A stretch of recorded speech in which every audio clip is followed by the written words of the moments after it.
안녕하십니까. 국민안전기획부 문부장입니다. 생활안전 파트를 맡고 있는 찌라시입니다. 사회안전 파트를 맡고 있습니다. 박 박사입니다. 네, 메르스가 한층 꺾였다 이런 얘기들도 나오고 있는데 계속 지켜봐야 될 것 같습니다. 어떻게 될지 좀 알 수 없는 상황인데요. 저희가 지난 몇 주간 계속 메르스 얘기를 했는데 메르스에 묻혀서 사실 진짜 또 중요한 문제이긴 한데 잘 이슈가 안 되고 있는 게 있습니다. 우리 국민의 건강을 위협하는 또 다른 세균이 있죠. 탄저균. 오늘은 탄저균에 대해서 좀 집중적으로 한번 다뤄볼까 하는데요. 곽 박사님 좀 준비를 해오셨죠. 네, 탄저균 저희가 방송 제목을 뭘로 할까 이야기하다가 메르스보다 더 무서운 탄저균. 네. 물론 한겨레 신문에서 먼저 보도낸 게 있어요. 그 메르스보다 100만 배 더 위험한 탄저균. 사실 탄저균이 정말로 우리 국민에게 치명적이지 않습니까? 그러다 보니까 또 우연찮게 이게 시일이 비슷하잖아요. 탄저균이 미국으로부터 날라와가지고 오산기지, 평택에 있는 미 오산기지에 거기서 이제 들어왔다, 살아있는 탄저균이 들어왔다라고 이제 보도가 된 게 그것이 알려진 게 이제 5월 28일이었죠. 근데 그때 마침 또 메르스가 한창 이제 퍼져나갈 때라서 많은 분들이 그 둘에 대한 또 이야기도 하신 바도 있습니다. 근데 이번 시간에는 저희가 탄저균 관련해서 좀 집중적으로 좀 다뤄보겠습니다. 왜냐하면 이것이 메르스와는 차이가 있어요. 메르스는 그냥 누가 했는지에 대한 주체가 불분명하고, 그죠? 중동에 사업차 다녀오던 우리 국민 중에 한 사람이 중동에서 사우디 갔다가 바레인 갔다 오는 길에 우연히 우연히 메르스에 감염된 거 아니냐, 이게 이제 정설이죠. 현재 다른 내용들도 물론 생각해 볼 수는 있을 수도 있겠습니다만, 그런데 탄저균은 주체가 분명합니다. 이게 메이드 인 USA예요. 미국에서 인위적으로 생길 수가 없는 거죠. 반입이, 그렇죠. 고의 반입이 아니면 들어올 수 없는 건데, 이런 위험스러운 세균이 치사율이 90%, 95% 된다는 이런 균은 대한민국 국민의 허락도 없이 미군과 미군의 그 우방국들을 위한 일종의 생화학 실험을 위해서 그걸 한국에서 실시를 한다. 즉 한국이 미군을 위한 생화학 실험 기지가 되고 있다. 이 점에 대해서 문제를 제기하고 싶은 겁니다. 5월 28일에 한국의 질병관리본부가 방문하지 않습니까? 그 오산 기지를. 그런데 실험실을 볼 수가 없어요. 왜? 폐쇄됐다 지금. 폐쇄됐다. 보지를 못하고 미군의 브리핑을 그냥 듣게 됩니다. 한 1시간 가량 들었다고 하나요? 예. 1시간 가량 미군의 브리핑을 듣고 나와가지고 그 말을 그대로 읊어요. 미군이 그러는데 다 처리했다 그러고 거기에 연관돼 있는 사람들 혹시라도 모를 처치에 들어갔다 이런 얘기들을 하면서 괜찮다더라 라고 이야기하고, 이후에 어떤 사후 조치나 재발 방지나 이것의 원인은 뭐냐, 주범은 누구냐, 누구의 실수냐 전혀 알려진 바가 없죠. 그냥 묻혀져 버렸어요. 무엇에? 메르스 보도에. 메르스 보도에 그냥 묻혀버렸어요. 아니 적어도 보세요. 그 탄저균이라고 하는 것이 치사율, 아까 이제 찌라시님 95% 하셨는데, 호흡기로 감염되는 경우에 치사율이 95%고 내장 쪽에 소화기 쪽으로 들어가게 되면 60%, 또 피부 탄저는 20%라고 합니다. 전체적으로 JTBC에서는 이것을 치사율이 80%다 이렇게 얘기를 했는데, 이건 메르스하고는 비교도 안 되는 거예요. 근데 이 살아있는 세균이 들어왔다는 거죠. 미군은 또 이렇게 이야기합니다. 이거 냉동 처리돼가지고 3중 포장돼서 절대 세나가 우려가 없는 거다라고 이야기하는데, 실제로는 어떻게 들어왔어요? 페덱스로 택배로 왔잖아요, 그냥. 그렇죠. 민간 택배 회사가. 이것도 정말 충격적인 거죠, 그죠? 이게 거의 갈 때까지 가는 거예요. 그러니까 실제로 미국에서 예전에 탄저 메일 그 테러 사건이 있었잖아요. 그렇습니다. 편지 봉투에 탄저균 넣어가지고. 편지 봉투에 백색 포자. 탄저균은 이게 생물 무기로 많이 이용이 되는데, 탄저균이 생물 무기로 이용되는 이유는 뭐냐면요, 탄저균이 그 자연 상태가, 주변 환경이 좀 안 좋아지면 포자를 만들어 가지고, 쉽게 말해 가지고 하얀 가루 형태로 전환돼 버리는 거예요. 그 상황에서 토양 속에서는 최대 100년까지 그렇게 버틸 수 있다는 겁니다. 한번 생각해 보세요.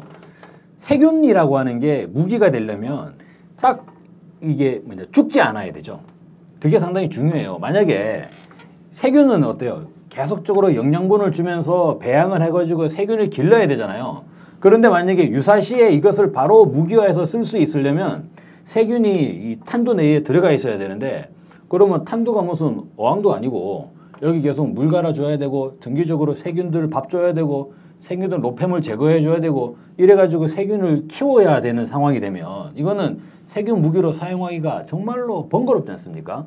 그런데 탄저균은 어떤 상태냐면 일단 치명적이에요. 거의 80% 이상 90%가 다 죽어버려요. 그런데 거기다가 보관이 정말 편리해.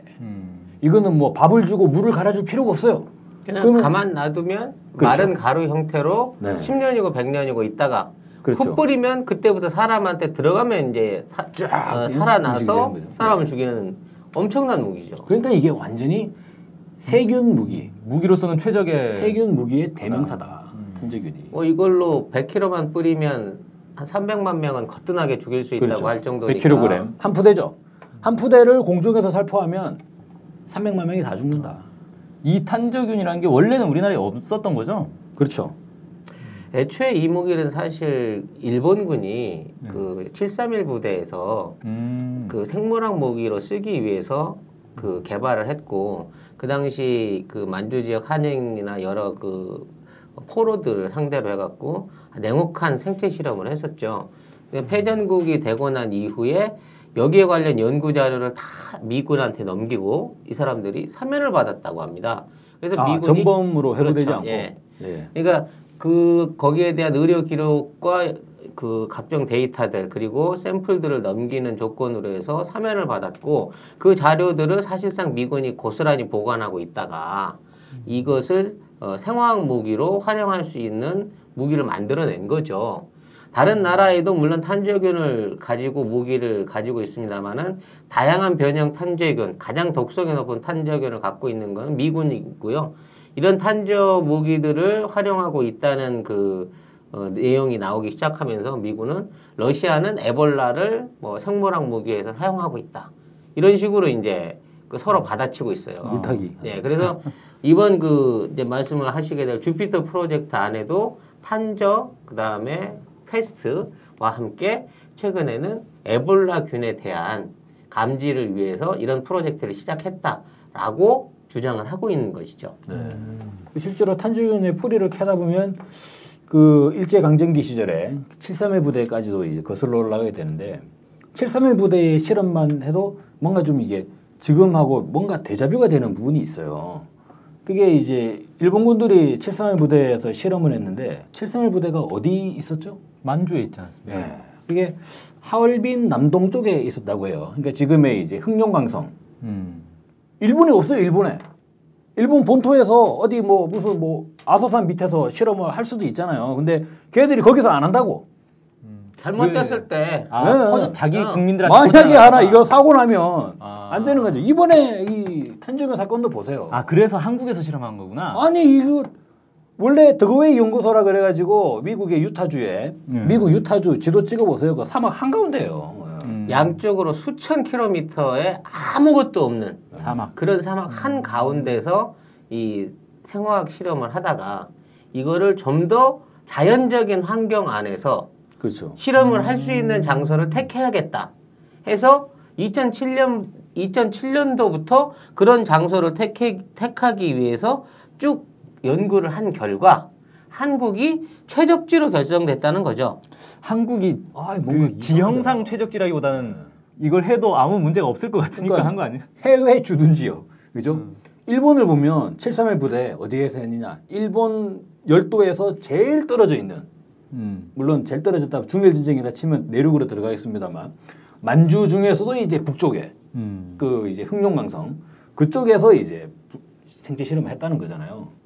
미국도 미국도 미국이 한참 떨어진 731 부대 자료가 글로 건너갔다고 하니까 그것까지 배웠나 모르겠는데. 그래서 네. 이번에 이제 이런 실험실 이게 이런 탄저균이 실질적으로 지난 10년 동안 75번 동안 생탄저균이 뭐 해외로 나간 기록이 있다고 하기 때문에 이게 그렇죠. 물을 타고 있지만 한국에 대해서 이 한국이 실험지로 선택된 데 대해서 이 프로젝트 책임자의 인터뷰가 있는데 실제 상황은 이거 이제 전문 원문인데 네. 주한미군 지도부가 요구를 하였으며 주한미군이 요구를 했다는 거야. 여기서 하자고.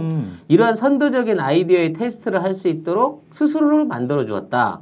한반도는 친우방국으로 미국의 자산이 밀도 높게 집중되어 있는 지정학적으로 중요한 곳이고 선진 기술 개념의 아이디어를 테스트해야 한다면 무엇은 되고 무엇은 안 되고 하는 것들을 수용해 주는 곳이면서 지정학적으로 중요한 문제 상황을 컨트롤할 수 있는 능력을 원한 것이다 라고 설명을 했어요. 이게 보충 설명을 하자면 일단 국가가 협조를 해줄 만한 나라, 그 다음에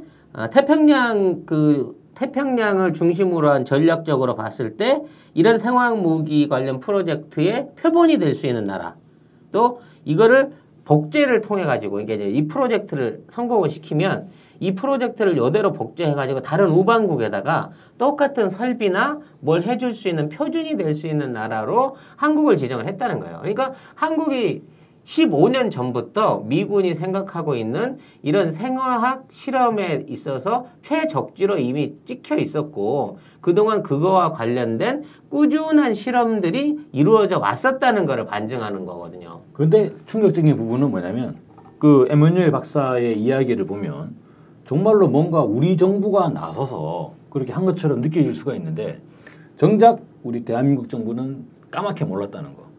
전혀 그 모른 척 하는 거 아니에요? 알면서도? 전혀 이거에 대해서 이제 모른 척 했다고밖에 받아들일 수 없는 게요. 세 가지 정도를 인식할 수가 있어요. 네. 2013년에 이제 이 프로젝트가 본격 단계에 들어서는 상황에서 한국과 미국이 이 생화학 협정이라는 걸 맺어요. 네. 근데 내용이 공개가 안 됩니다. 그래서 주피터 프로젝트가 본격 실험 단계에 들어가면서 1단계 실험에 대한 협조를 위한 것이다 라고만 추정이 될 뿐 구체적인 내용이 설명이 안 돼요. 그리고 국내에서 모처 여러 군데에 이런 생물학 실험을 검지하고 감지할 수 있는 감지기 등을 넣고 우리나라 군사령관들이 참석하는 가운데서 실험을 했다는 거예요. 그래서 그 사람들이 그 샘플들을 골라갔다는 겁니다. 감지기를. 그 사람들 대체 누굽니까? 사령관이라고 하니까 현재 그 각 현역 사령관이 군단 사령관들이겠죠. 그 2013년도 당시에 대한민국 군대 사령관들 쭉 뽑으면 그 중에 나오겠네요. 지금도 거의 그 자리 그대로 있어요. 근데 더 재밌는 거는 그 사령관들이 자기 부대에서 쓸 걸 가져가는데 다 다른 걸 가져간다는 거예요. 그러니까 하나로 딱 이게 제일 좋은 거니까 한국군은 이걸 쓴다 이게 아니라 우리 부대는 이게 쓸게 이게 더 좋은 것 같아 이런 식으로 다 가져갔다는 거예요. 그거 자체가 이제 서로 나중에 납품하는 과정 중에서 뭐가 있을 건데 납품 비리가 또 중요한 건 뭐냐면 이 이제 박사의 말로는 이미 그 단계를 지남으로 인해 갖고 한국군은 유사시 그러니까 생화학전이 생기가 됐을 때 그 샘플로 감지를 해서 온라인으로 통보를 하면 한국 내에 있는 미군 세균 연구소 우리가 흔히 알고 있는 네 군데 세균 연구소에서 온라인으로 그걸 분석해서 이게 무슨 세균이라고 알려주는데 4시간이면 충분한 시스템을 이미 갖추고 있다고 발표를 하는 거예요. 이게 우리 군 안에 이미 미국의 생물학 무기 키트 시스템이 어느 정도 공급이 돼 있다는 증언을 한 거란 말입니다. 더욱더 놀라운 건 올 초에 정부가 정부 법안으로 메르스, 탄저 등 이 세균들을 직접 언급한 생화학 그 1급 위험물질 반입에 대한 완화 규정을 정부 고시안으로 법안으로 밀어넣으려다가 반대에 의해서 지금 계류가 돼 있는 상황이라는 거예요. 완화하려고 했다고요? 그렇죠. 완화하려고. 그러니까 그동안은 그 전면 금지를 해야 되는데 이제는 그 금지를 할 수 있고 그 금지에 대한 처벌을 완화하는 규정을 정부 고시안으로 넣었다가 보건당국에서 이게 뭡니까? 하니까 슬그머니 뺐단 얘기예요. 그게 뭐냐면 이미 2013년 법안에 의해 가지고 그 생화학 협정에 있어서 우리나라에 2015년 6월에 그것도 용산에서 이런 그동안 18개월 동안 한국에서 해왔던 모든 실험 장치에 대한 오픈 테스트, 필드 테스트가 7일 동안 있기로 했다는 겁니다. 그래서 전 세계에 있는 그 군사 관련, 생화학 관련자들을 놓고 용산에서 60m 길이 용산에서 서울특별시 용산구 용산 안에서 60m 길이의 터널을 만들어 가지고 그 안에서 일주일 동안 에어로졸로 탄저균을 뿌려가면서 물론 얘네들은 비활성화된 균이라고 하겠지만 탄저나 뭐 에볼라나 이런 균들을 뿌려가면서 그것들이 검출되고 감지되고 이런 것들이 분석되는 전체적인 실험 내용을 6월 11일 하기로 했었다는 거예요. 그걸 위해서 이번에 페덱스로 그렇죠. 들어온 거 아닙니까? 그걸 위해서 페덱스로 들어왔고 또 그거에 대한 모든 실험 장비들이 한 3번 정도로 나뉘어져 갖고 국내에다 반입이 돼 들어와 있는 상태라는 겁니다. 그래서 실험을 끝내고 나면 이걸 갖고 미국으로 돌아가기로 모든 실험 스케줄이 잡혀져 있다는 거예요. 그게 작년 12월에 이미 미국에서 보도로 나왔던 겁니다. 내용이. 그럼 이거는 이제 완전히 메르스하고는 상황이 달라지는 거네요. 메르스는 계속적으로 이제 퍼져나가는 상황에서 이게 뭐냐 이렇게 되는 건데 탄저균 사건은 너무나 그 주체가 분명하지 않습니까? 주한미군이 생물학 무기를 테스트할 목적으로 대한민국에 살아있는 탄저균을 가져왔는데 이것이 알고 봤더니 그들이 전체적인 프로그램을 가지고 있더라.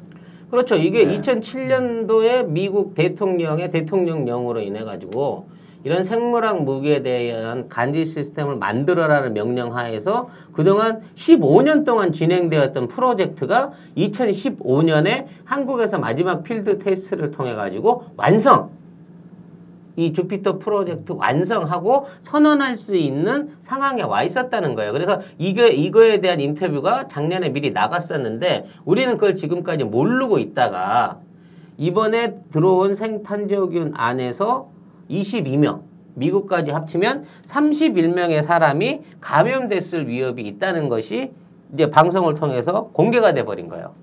그래서 그 사람들이 미국 폭스 방송에 의하면 격리돼서 치료를 받고 있다고 했고 우리 미군의 발표에 의하면 그 사람들이 미리 항생제를 맞았기 때문에 그 예방적 항생제 치료 알아놔둡시다. 10% 프로폭사이신 뭐 이런 거래요. 어디서 구하죠 그거? 아니 우리는 못 구하지.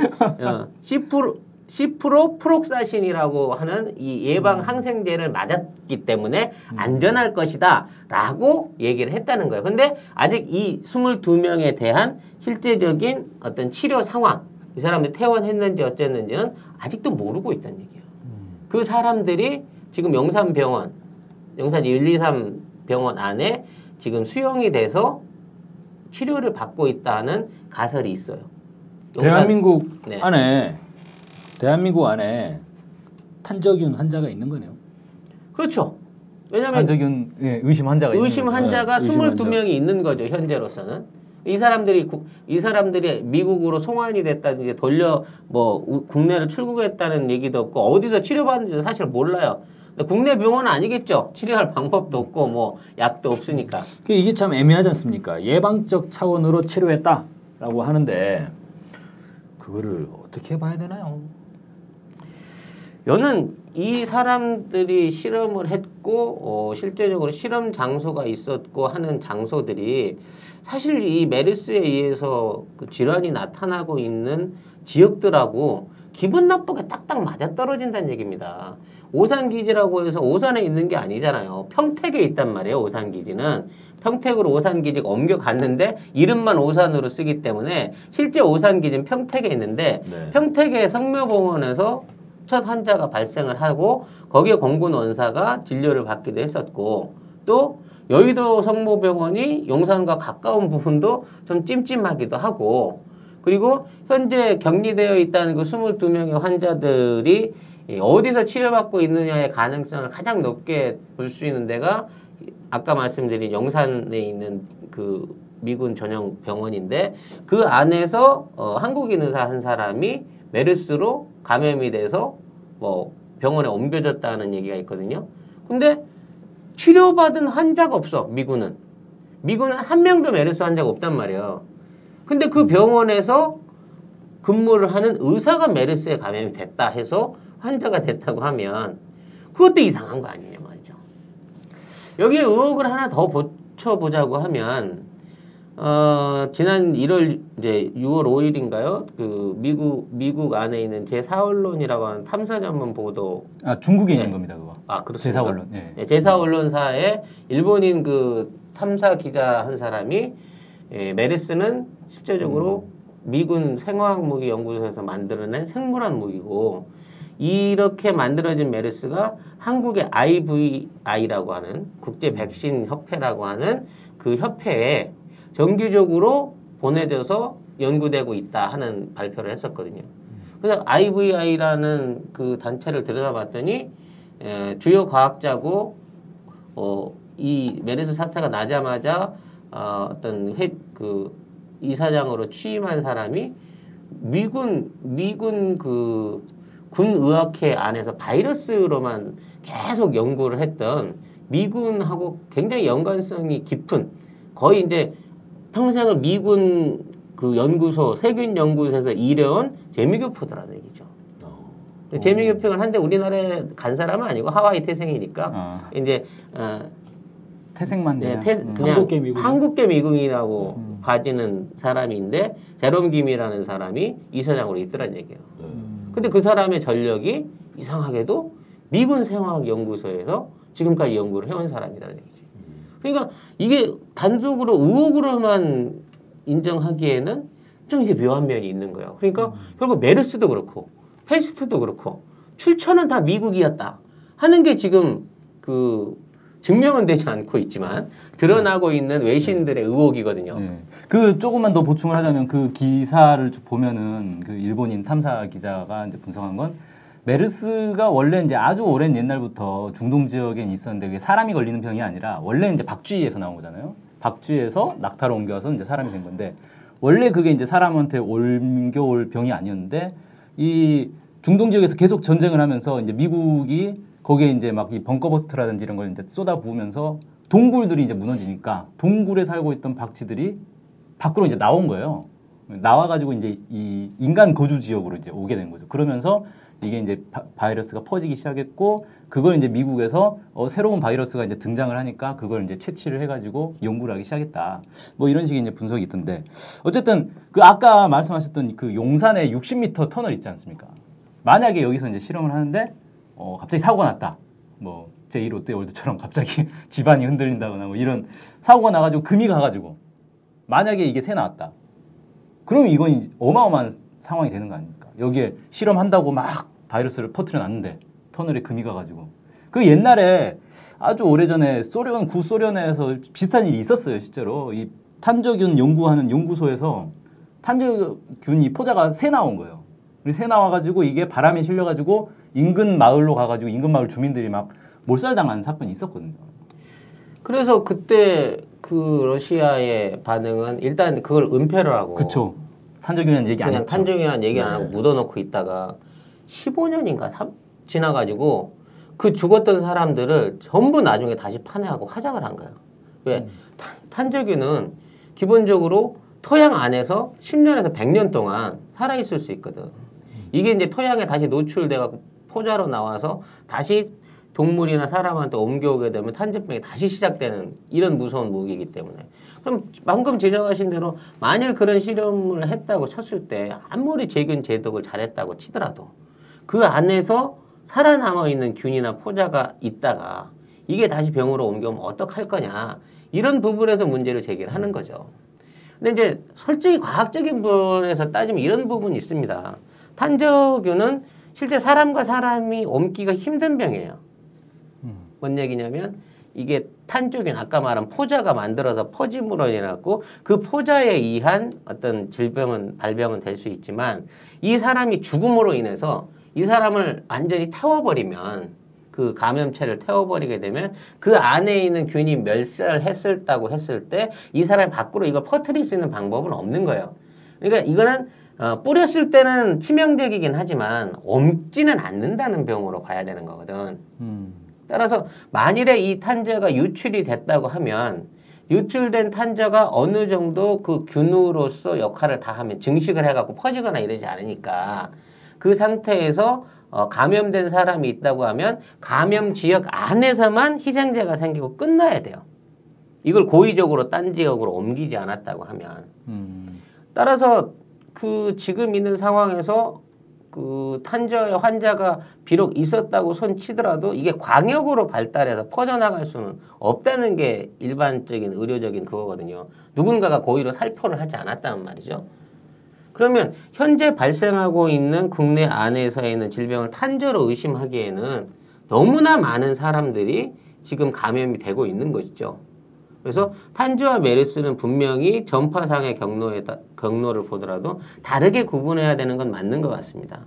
근데 다만 지금 있는 모든 메르스 환자 안에 탄저 환자가 섞여 있지 않느냐는 의심은 아직도 버릴 수가 없는 거예요. 왜? 정부가 사망한 모든 사망자를 하루 안에 화장을 하고 있어요. 거의 반강제로 시키고 있어요. 화장하면 1,000만 원 줄게. 안 하면 돈 못 줘. 화장할 때는 그 사람이 쓰던 모든 의복이나 의료 장비를 합쳐가지고 한꺼번에 태워 없애고 있단 말입니다. 이거는 바이러스 환자를 대상으로 하는 치료로 하는 사례에서는 전 세계에서 이런 사례를 찾아볼 수 없는 거예요. 우리나라 의료당국은 도대체 무슨 판단으로 지금 있는 사람들을 사망자를 구체적인 검체도 안 하고 그 안에서 뭐 바이러스가 어떻게 나왔는지 부검을 한다든지 이런 절차도 없이 사망하자마자 24시간 안에 화장을 하고 있는지 나는 그 점도 사실은 조금 의심스러운 부분을 가지는 부분이거든요. 예, 해명해야 될 게 참 많습니다.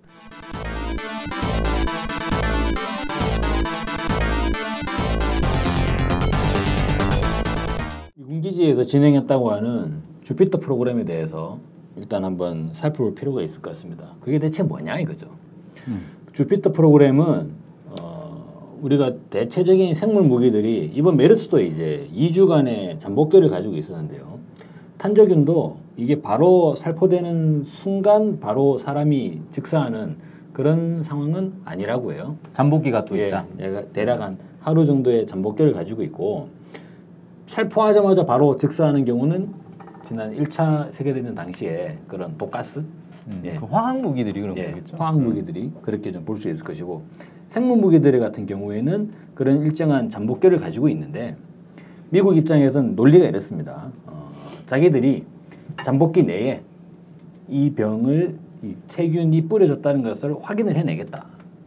지금까지는 이것을 이제 탄저균이 의심된다 그러면 미 본토에 보내가지고 미국에서 실험해가지고 전화로 야 탄저균이야 그러면 이제 빨리 뭐 클리어 뭐 이런 걸 해야 되는데 그런데 대략 4일 정도의 시간이 걸렸다고 해요.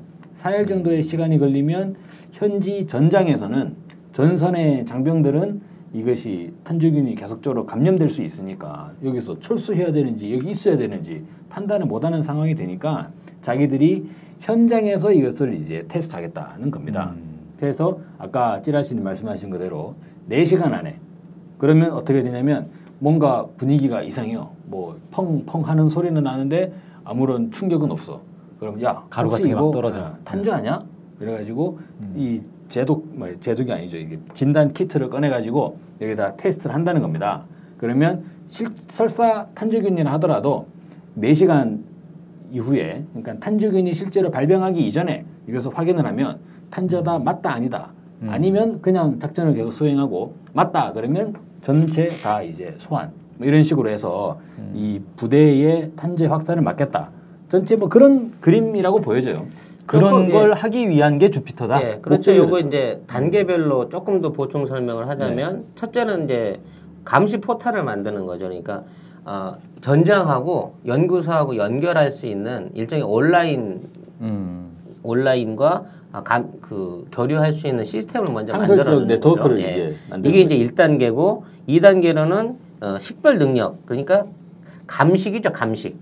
이게 나타났을 때 샘플로 이걸 찍어보든 뭔 실험을 통하든 이게 메르스구나 탄저구나 아니면 에볼라구나 하는 거를 식별해낼 수 있는 키트를 만드는 거죠. 감식기를. 3단계는 이제 이거는 이제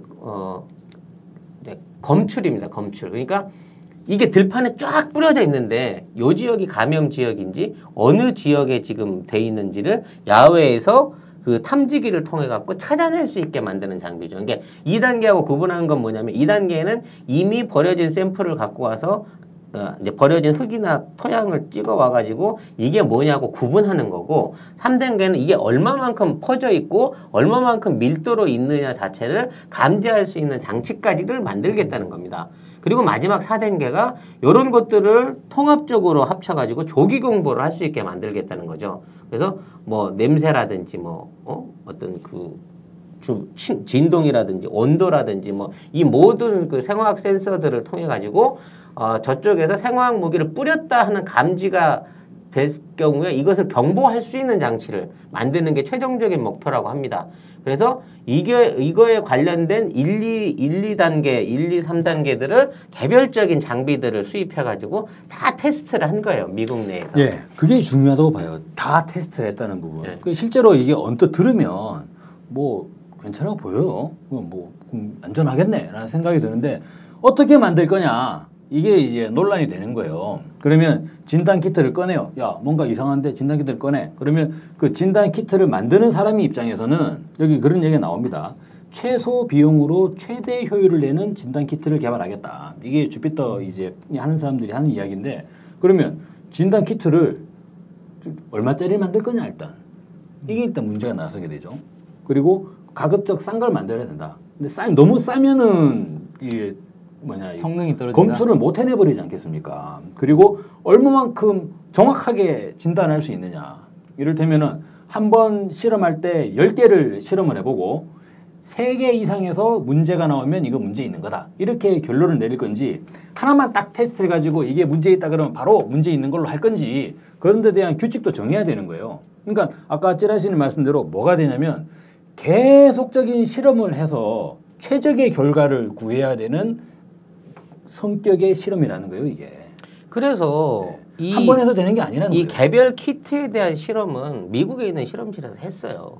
그러니까 기계를 넣고 이 기계가 실제적으로 감지를 하느냐 안 하느냐 하는 실험은 미국에서 했다고. 근데 이거를 실전 테스트를 하려고 그러면 필드에 나가서 자연 공간 안에서 이 실험을 해봐야 되는데 그 실험의 최적지로 한국이 선택이 됐고 주한미군의 요청으로. 그래서 18개월 동안 한국에 와서 이 실험 장치를 가동을 해봤으며 이 실험 장치의 가동, 즉 생물 식별 능력이 있는 세트 자체를 한국군 장성한테 보여주고 선택을 하게 했다는 거예요. 그랬더니 걔네들이 나는 이거 하고 골라갔다는 거야. 그래서 걔들이 갖고 간 장치로 만일 현장에서 식별할 수 있는 뭐 이상이 보여가지고 그걸 키트에다 연결을 하면 그 데이터가 지금 있는 주한미군 안에 있는 연구소 안에서 분석이 될 수 있게끔 하는 시스템을 이미 제공을 했다 하고 이 엠마뉴엘 박사란 친구가 인터뷰를 해버린 거란 말이에요. 그런데 우리 정부가 모른다고? 우리 정부는 탄저균에 대해서 들어본 바가 없다고? 이거는 완벽한 정부의 거짓말이 되는 거죠. 만일 이 인터뷰가 사실이라면 말이죠. 어쨌든 이 사람은 자기가 이제 이 프로그램을 이끌었고 상당히 자랑스럽게 이제 마무리된 게니까 거의 다 끝났고 내가 이런 성과를 냈다라고 자랑을 한 건데 이런 사건이 터질 거라고는 예상을 못했겠군요, 이 사람은. 그래서 그 단순하게 이제 이런 내용에 대해서 분개하는 건 뭐냐면 과연 이것이 정부의 동의 없이 일어날 수 있는 일인가 하는 거예요. 치명적인 사람의 목숨을 위협할 수 있는 생화학 무기에 대한 실험 장소로 우리나라가 어떠한 형태로든지 미국과 협정을 맺었다. 그러면 2013년에 맺었다는 미국과의 한미 생화학 협정에 관한 모든 정문을 공개해 보라 말이지. 그 안에 과연 이런 내용이 있는지 없는지. 저는 분명히 그 내용 안에 공개되지 않은 내용 안에 이런 식의 어떠한 실험 결과와 스케줄과 또 우리 군이 협조하기로 한 부분 이런 그 협조 내역들이 들어있을 것으로 본다는 얘기죠. 저는 우리 한국 군 장성들의 이 정신 상태가 그죠. 미국을 생각하는 정신 상태가 심각한 문제가 있다고 봐요. 저는 뭐 군 장성들이 뭐 미국을 뭐 좋아하겠죠, 다들. 그리고 미국이 있어야 대한민국이 안보를 지킬 수 있다라고 생각을 하겠죠. 근데 그렇게 생각하는 정도하고 한번 보세요. 자기가 어떤 사람을 되게 좋아해. 이 사람이 정말 능력 있는 사람이라고 해봐요. 근데 그 사람이 자기한테 그런 얘기를 해요. 너네 집 내가 진짜 안전하게 할 테니까 절대 걱정할 필요 없는데 너네 집 저기 뒷 베란다에서 내 조그만한 실험 하나만 좀 하자고. 아이 괜찮아 걱정하지 마. 내가 확실하게 할 테니까. 그런다고 해서 그거를 그러면 하세요? 그랬다는 거잖아요 지금 이게. 가족들의 생명과 안전을 담보. 아니지 가장이 돼갖고 가족들한테는 안 알린 거지. 말도 안 하고. 가족들한테 아무 말도 안 하고 나중에 애들이 와가지고 아빠 저 뭐야? 몰라? 뭐 그랬다는 거잖아요 지금 이게. 아빠는 모르는데 그 친한 코쟁이 저 아저씨 아저씨가 왜 와서 저래? 저거 뭐 한다. 안전한 거래. 걱정하지 마. 너는 걱정하지 마. 신경 쓰지 마. 아무 일도 아니야. 신경 쓰지 말고 공부를 해마. 그러는 거잖아요 지금 이게. 완전히 저는 아니 좀 심리 테스트를 해봐야 된다고 봐요. 대체 뭐 어느 정도냐 이게 지금.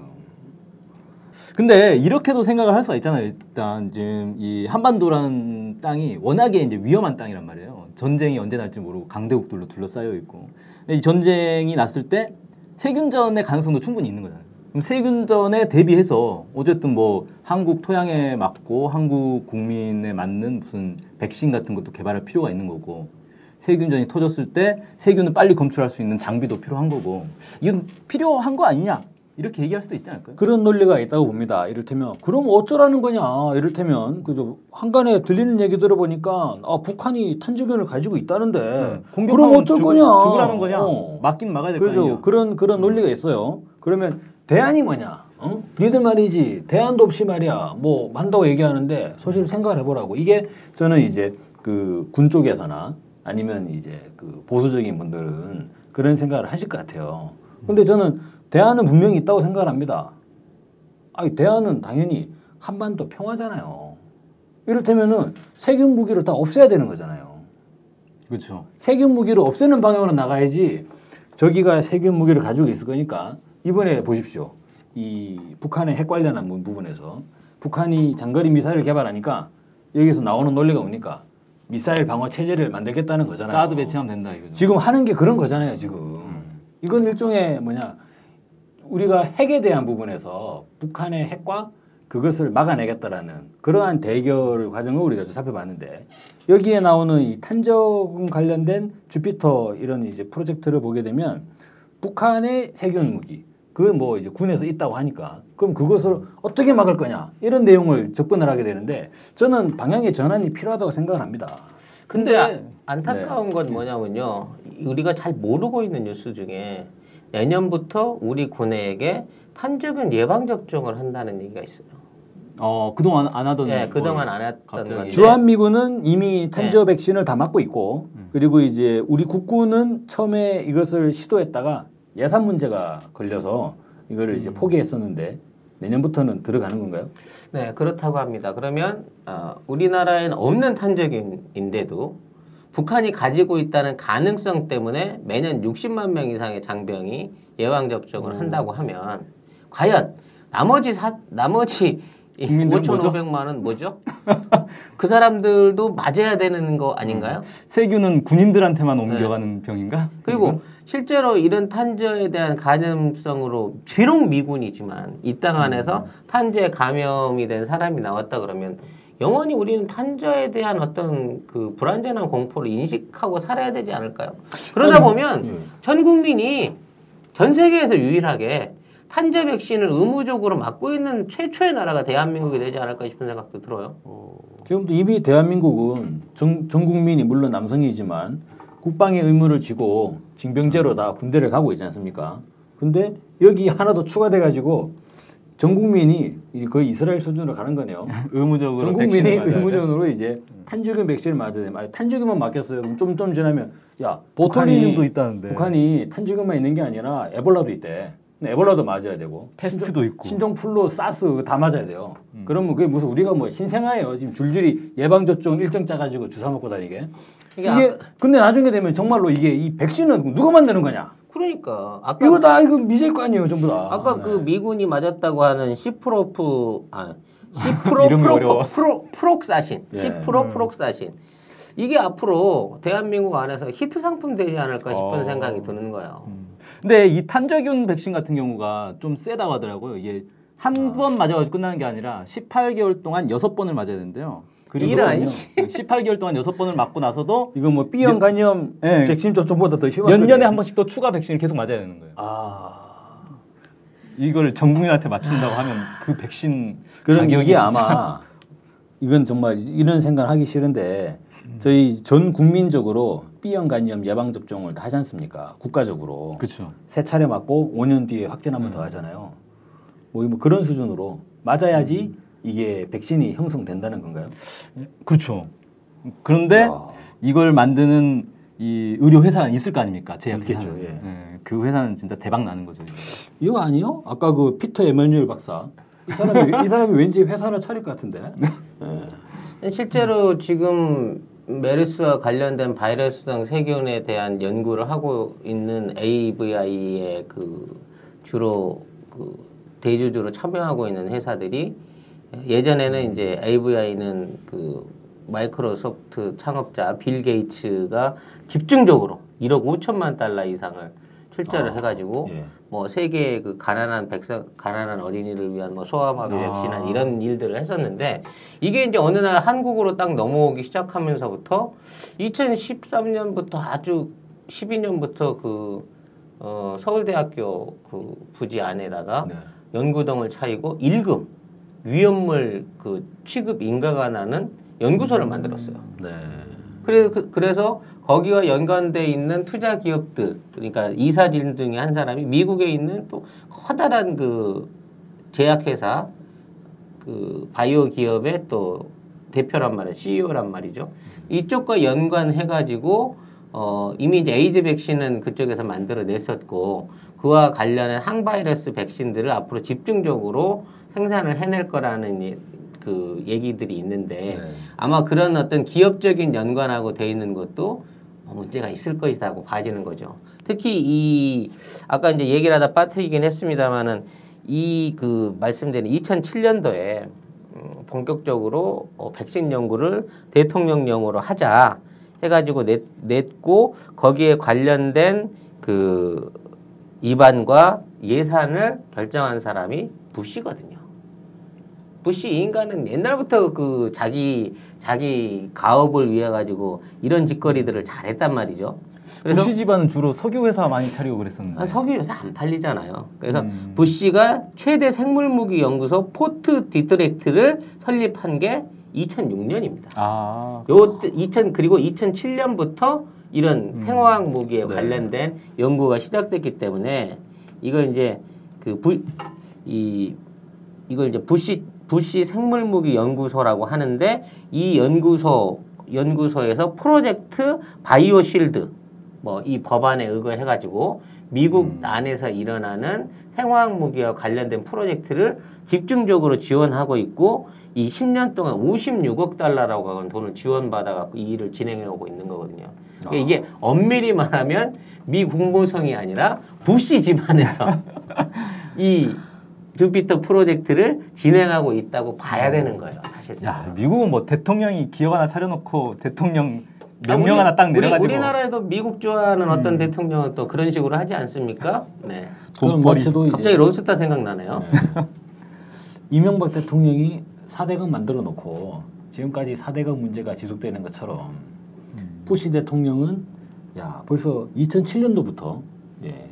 지금까지 그 조지 부시 이름이 그렇죠. 아, 이번에 또 후보로 그 동생이 나오던데요? 부시 동생이. 3대째 헤쳐먹는 제 부시요. 네, 제 부시. 동생이니까 3대라고 말할 수는 없죠. 하여튼 3명째 부시 가문에서 대통령을 헤쳐먹었다고 나오고 있는데 이 배경 안에는 또 이런 식의 군산복합 어떤 기업도 연관이 돼 있지 않나 하는 생각을 해보게 되면서 기분이 매우 씁씁해집니다. 그 돈벌이의 최고 이제 위험한 실험은 한국에서 했다. 그리고 그 아직 마지막 실험, 그러니까 일종의 전시회죠. 토탈 베이스로 하기 위한 실험이 6월 10일 날 예정됐다가 연기가 돼서 7월 10일 날 열릴 예정이라고 하는 거. 이게 일반 국민들이 얼마나 알고 계신지 모르겠어요. 자 마지막 실험 과연 될까요? 어떻게 될까요? 근데 안 할 수가 없어요. 그 실험을 마지막으로 해서 실험 기구들이 전부 우리나라를 떠난다고 합니다. 네. 가서 미국에 가서 이제 그 데이터를 바탕으로 해가지고 다른 최종 그 목적을 위한 테스트를 다 끝내게 되고 거기에 관련된 것이 끝나게 나면 일본, 호주 이런 그 우방 국가에 똑같은 시스템이 복제돼서 제공이 될 거라고 하네요. 그러니까 결국 우리나라의 마지막 테스트 필드 시험이 지난 그 18개월 이게 2003년 이후에 해왔던 모든 실험의 총체적인 완성을 알리는 시험이기 때문에 누가 뭐라 그래도 아마 이 실험은 강행될 가능성이 높습니다. 그놈의 페덱스 때문에 연기가 됐으나 기어이 해서 이거 어쨌든 이걸 해야 돈을 벌어먹을 거 아니에요, 얘들이. 그럼요. 몇 이 년을 프로젝트가 완성이 끌어가는데. 되니까. 그럼 완전히 대한민국이 731 부대의 마루타 같은 그런 상황이 되는 거네요. 그러니까 미국 입장에서는 이것을 전 세계적으로 홍보를 하려면 실제 환경에서 어떻게 작동을 했느냐 그에 대한 적어도 데이터가 있어야 되니까 그거를 만들어야 되긴 하는데 그거를 미국에서 하기는 좀 그랬는 건가요? 그렇죠. 미국 국민들이 또 반발하겠죠. 그래서 이제 또 다른 나라에서 하기도 좀 그랬나요? 일본에서 하기도 어려웠나 봐요. 호주에서 일본 국민들이 가만히 있겠어요. 일본에서 하면 아베가 또 뭐라 한마디 할 거고, 그 호주에서 하면 또 호주 정부가 뭐라 할 거고.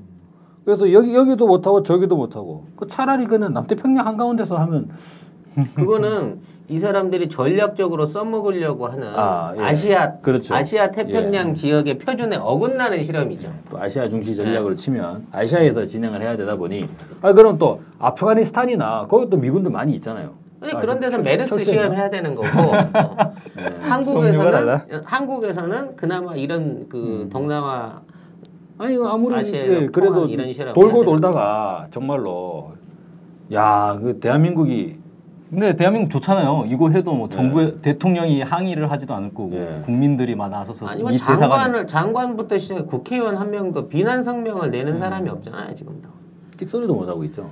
지금 일반적으로 시청자분들은 우리가 너무 막 나간다, 멀리 나간다고 생각을 하고 계신지 모르겠습니다만은 실제 미군은 우리나라 전쟁에 개입해서 6.25 당시에 생화학 무기를 실험해가지고 실전에서 사용을 한 기록이 있어요. 그렇죠. 이미 그런 기록이 나오고 있죠. 예. 미국 쪽에서 나오고 있죠. 예. 그러니까 이걸 북한이나 러시아가 했다는 게 아니라 미군이 자의적으로 이런 뭐 화학 무기나 생물학 무기를 시험해라 해가지고 실제 시험을 한 보고서들이 이제 그 60년 비밀 유지 기간이 끝나면서 흘러나오고 있다는 얘기입니다. 우리 국민을 대상으로 그렇죠. 우리 생각을 한거 국토, 아닙니까? 우리 국토에서 우리 여기서. 국민들을 대상으로 또 북한 주민들과 우리 국민들을 대상으로 그런 실험을 한 거죠. 아까 제가 미국이라 그랬는데 실제로 영국이죠. 영국 왕실협회 소속의 과학자인 니덤을 단장으로 한 국제과학자협회가 이제 한국전쟁 당시에 6.25 전쟁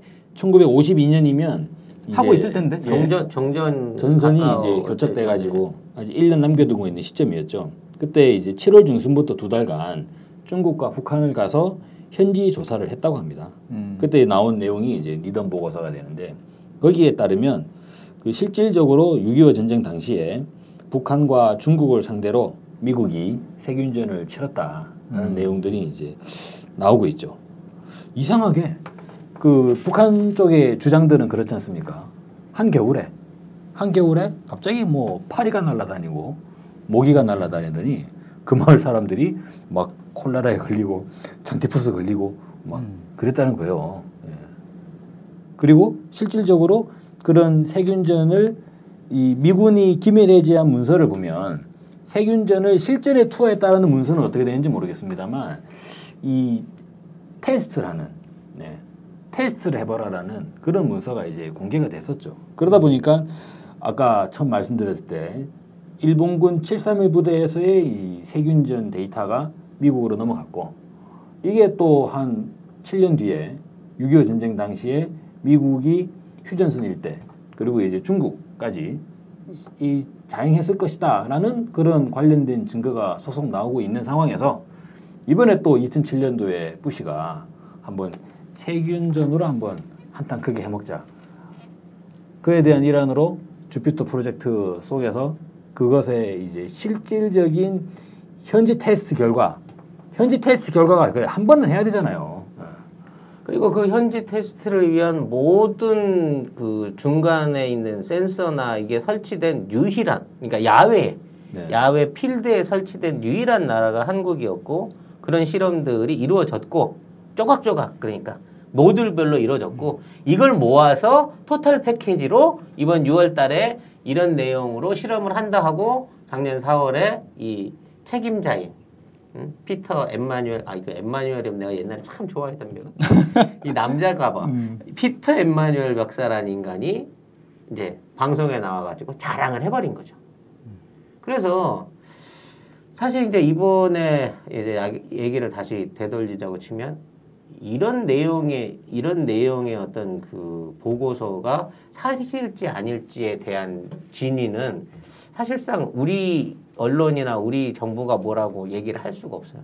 전혀 언급을 안 하니까. 아마 우리 언론에서 주피터 프로젝트나 뭐 이런 보고서에 관련된 보도를 한 적이 있는지는 난 잘 모르겠어요. 한겨레 신문 정도에서는 했을지 네. 모르지만 일반 공중파 언론에서 이런 얘기를 꺼낸 적을 본 적이 없거든.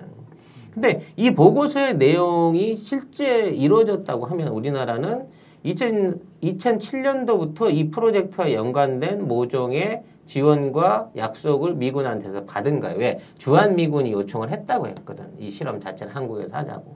그러면 주한미군이 요구를 해와서 주한미군이 생균을 들어오기 시작한 게 지난 10년 전부터 이미 이 탄저균에 관련된 생균들이 들어왔고 2013년 이후에 18개월이 넘는 기간 동안 집중적으로 한국에서 여기에 대한 필드 테스트들이 이루어져서 최종 테스트를 남겨놓고 있는 상황이고 거기에 우리나라 군 장성들이 참관을 해가지고 거기에 관련된 샘플들과 거기에 대한 시스템들을 받아갔다는 증언이 있는데 이런 걸로 미루어 봐서는 우리가 미군이 생화학 무기를 한국 땅에서 실험하고 앞으로 또 그보다 더한 실험을 할 수 있는 것들을 용인하고 묵인하고 있다는 얘기랑 똑같은 거거든요. 이게 뭘까요? 이게 그 국가적 주권의 문제일까요? 아니면 전시자유권이 없기 때문에 일어나는 문제일까요? 아니면 미국과 우리가 불평등 조약이라는 소파 조약 안에서 미국이 이렇게 정말 한국을 무시하는 일방적인 행동을 취하고 있는 것인가? 듣는 분들은 어떻게 판단하실지 모르겠어요.